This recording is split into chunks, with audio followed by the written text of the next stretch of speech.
श्री गणेशाय नमः। गोविंद अष्टकम्। चिदानन्दाकारं श्रुतिसरससारं समरसं निराधाराधारं भवजलधिपारं परगुणम् रमाग्रीवाहारं व्रजवनविहारं हरनुतं सदा तं गोविन्दं परमसुखकन्दं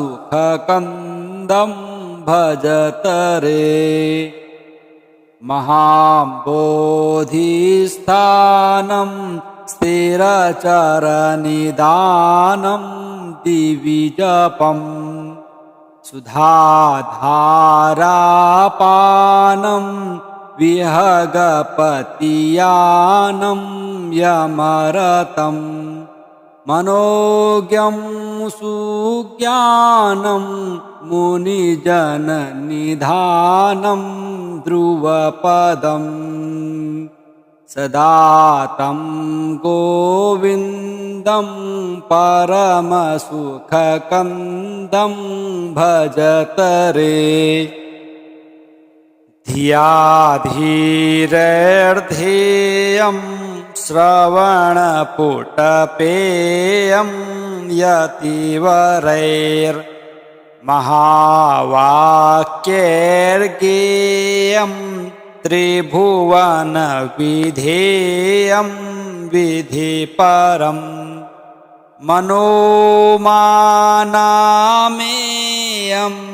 सपदि हृदि नेयं नवतनुं सदा तं गोविन्दं परमसुखकन्दं भजत रे। महामायाजालं विमलवनमालं मलहरं शुभालं गोपालं निहतशिशुपालं शशिमुखम् कलातीतं कालं गतिहतमरालं मुररिपुं सदा तं गोविन्दं परमसुखकन्दं भजत रे। नभोबिम्बस्फीतं निगमगणगीतं समगतिं सुरौघैः सम्प्रीतं दितिजविपरीतं पुरीशयम् गिरां मार्गातीतं स्वदितनवनीतं नयकरं सदा तं गोविन्दं परमसुखकन्दं भजत रे। परेशं पद्मेशं शिवकमलजेशं शिवकरं द्विजेशं देवेशं तनुकुटिलकेशं कलिहरम् खगेशं नागेशं निखिलभुवनेशं नगधरं सदा तं गोविन्दं परमसुखकन्दं भजत रे। रमाकान्तं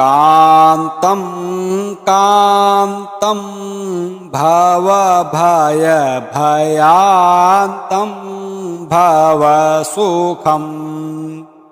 दुराशान्तं शान्तं निखिलहृदिभान्तं भुवनपम् विवादान्तं दान्तं दनुजनिचयान्तं सुचरितं सदा तं गोविन्दं परमसुखकन्दं भजत रे जगज्येष्ठं श्रेष्ठं सुरपतिकनिष्ठं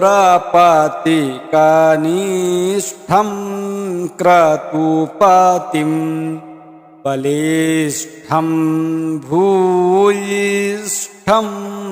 त्रिभुवनवरिष्ठं वरवहम्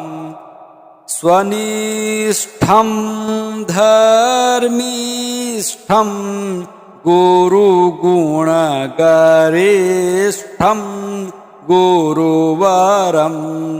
सदा तं गोविन्दं परमसुखकन्दं भजत रे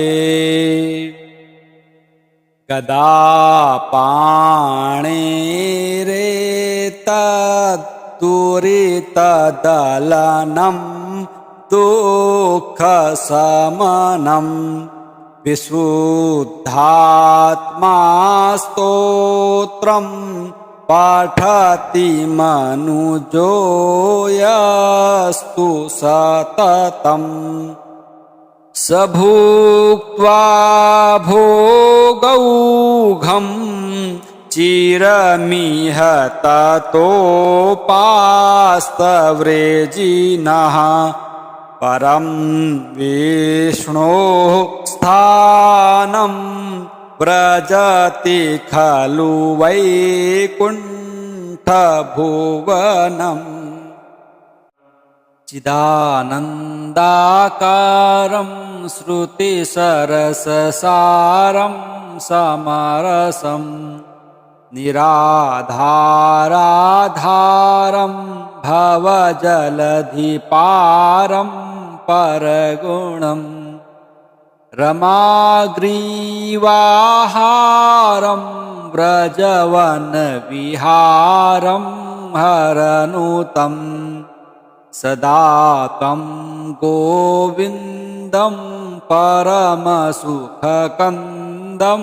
भजत रे महाबोधिस्थानं स्थिरचरनिदानं दिविजपं सुधाधारापानं विहगपतियानं यमरतं मनोज्ञं सुज्ञानं मुनिजननिधानं ध्रुवपदं सदा तं गोविन्दं परमसुखकन्दं भजत रे धिया धीरैर्ध्येयं श्रवणपुटपेयं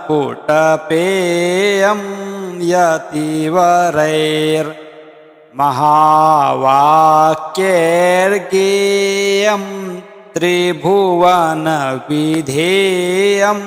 विधिपरं मनोमानामेयं सपदि हृदि नेयं नवतनुं सदा तं गोविन्दं परमसुखकन्दं भजत रे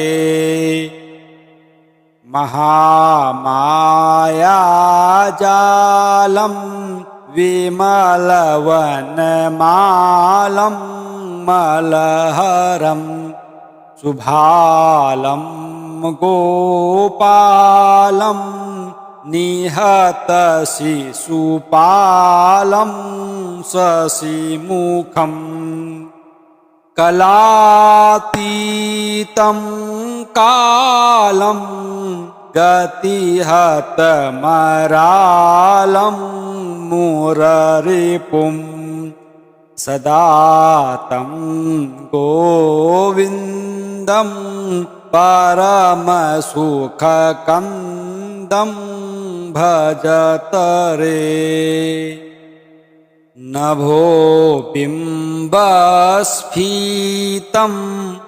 निगमगणगीतं समगतिं सुरौघैः सम्प्रीतं दितिजविपरीतं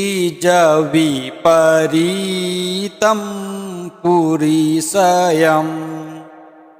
गिरां मार्गातीतं स्वदितनवनीतं नयकरं सदा तं गोविन्दं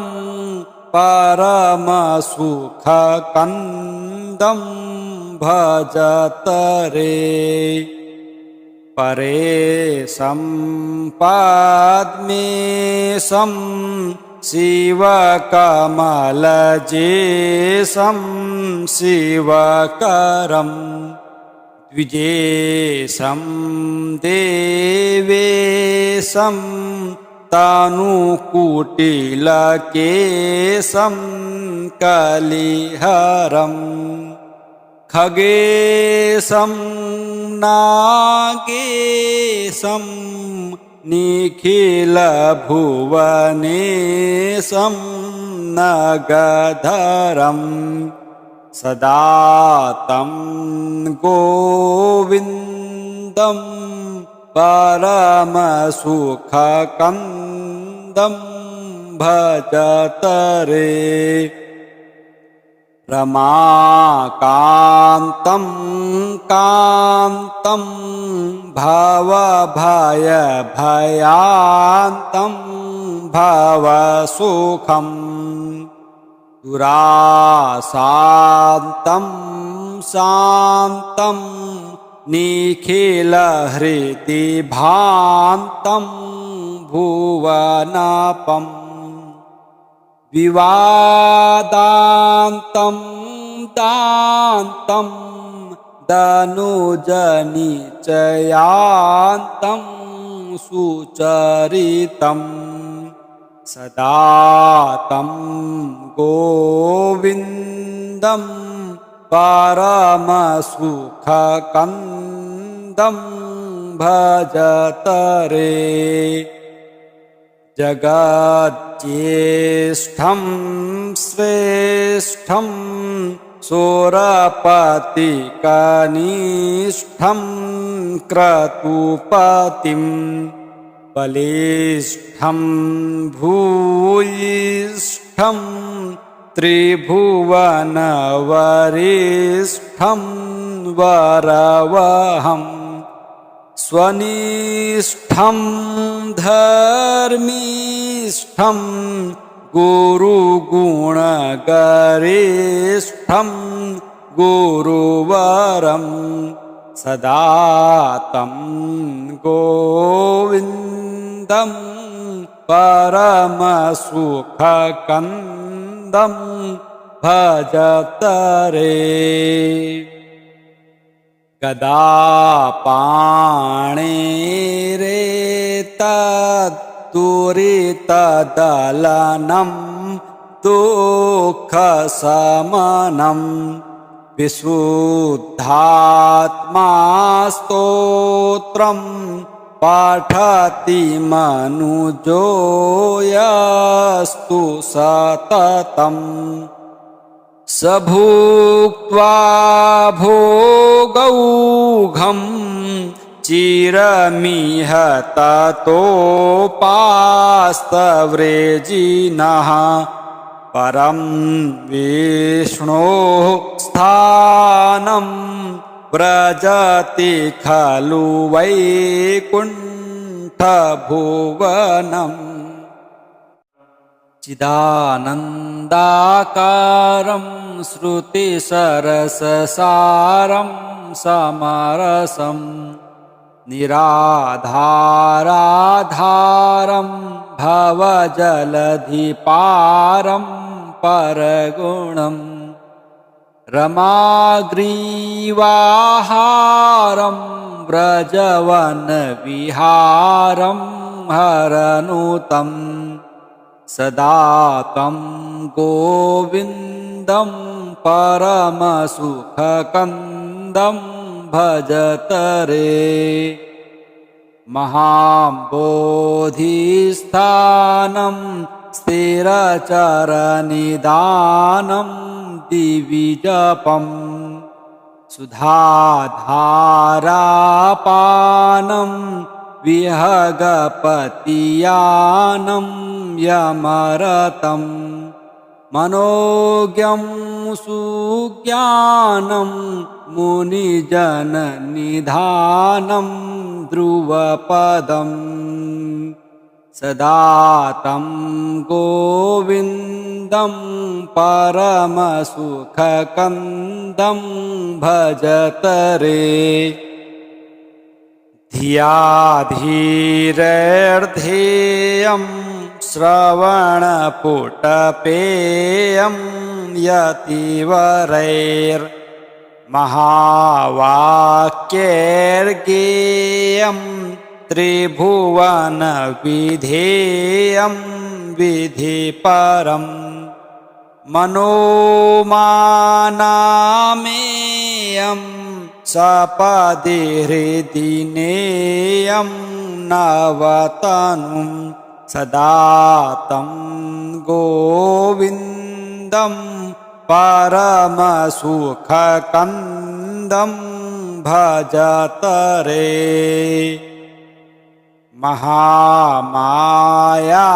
महामायाजालं विमलवनमालं मलहरं शुभालं गोपालं निहतशिशुपालं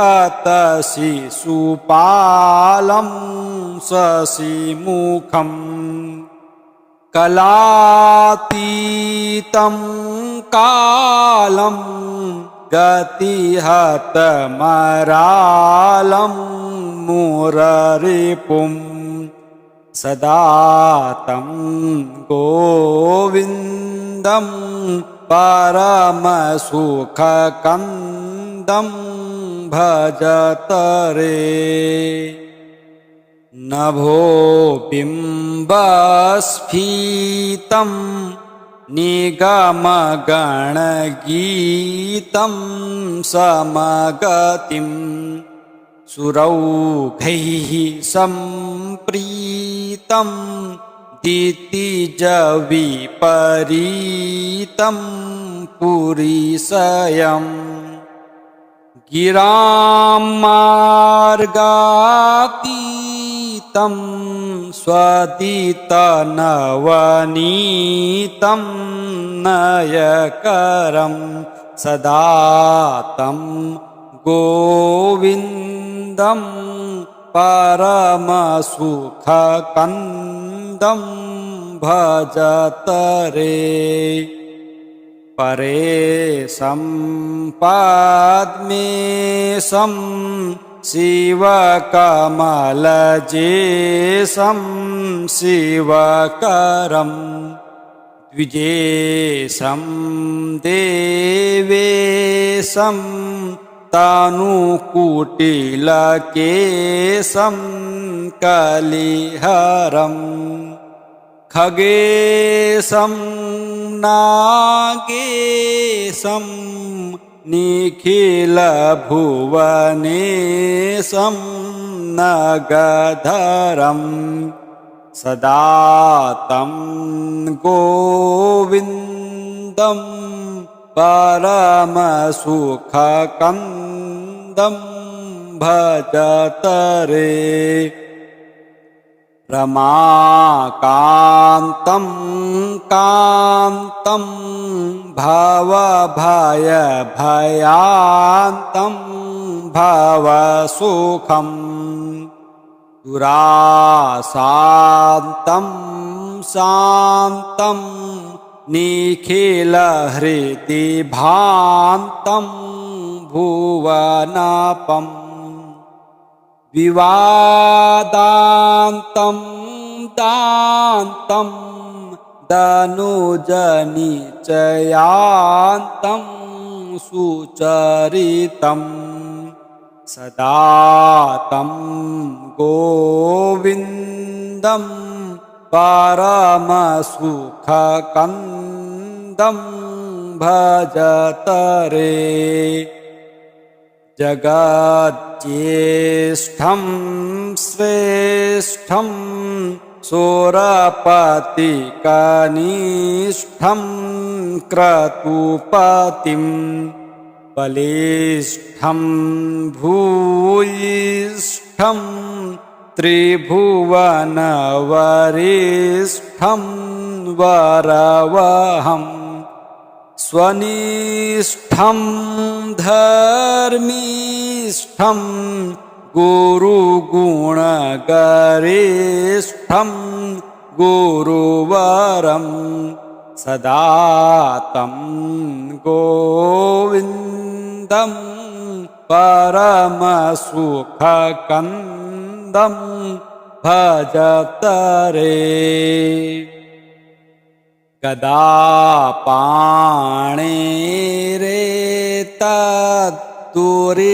गदापाणिरेतत्तुरितदलनं दुःखशमनं विशुद्धात्मा स्तोत्रं पठति मनुजो यस्तु सततम् स भुक्त्वा भोगौघं चिरमिह ततोपास्तव्रेजिनः परं विष्णोः स्थानं व्रजति खलु वैकुण्ठभुवनम्